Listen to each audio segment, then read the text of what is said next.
27 дугаар.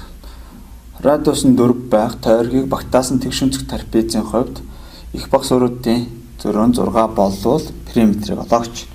За тойргийг багтаасан 4 өнцөгтэй хувьд нэг юм чанар байдаг.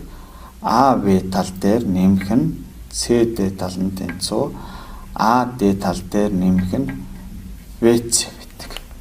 За энэ бол тойргийг багтаасан 4 өнцөгтийн чанар байх нэ.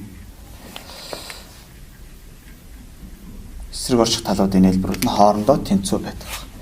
За энэ тойргийн радиус нь биднэрт дүүргээ мэдэгдэж байгаа. Тэгвэл бидний VH өндөр мөн CD талын урт нь болохоор тойргийн диаметртай тэнцүү буюу 2 артаа тэнцүү буюу ингээд 8 байна гэсэн. За энэ талын урт 8 боллоо гэсэн.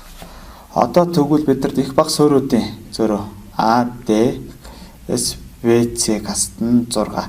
Энэ маань бидний харуулвал AH юм аа. За AH урт нь 6 гэсэн. За одоо тэгвэл гурвалжин AH V-ийн Pythagorean теорем бичих юм бол AV-ийн квадрат нь тэнцүү 8-ийн квадратаар нэмэх нь 6-ийн квадрат.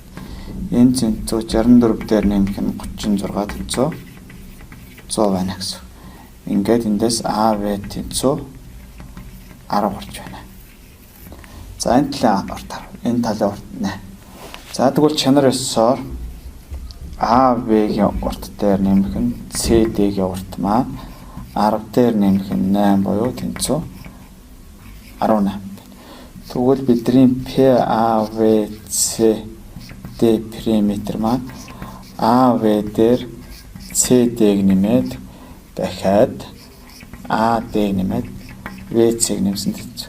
Тэгвэл энэ хоёрын нийлбэр 18, энэ хоёрын нийлбэр бас 18 байна гэсэн чанарсаа.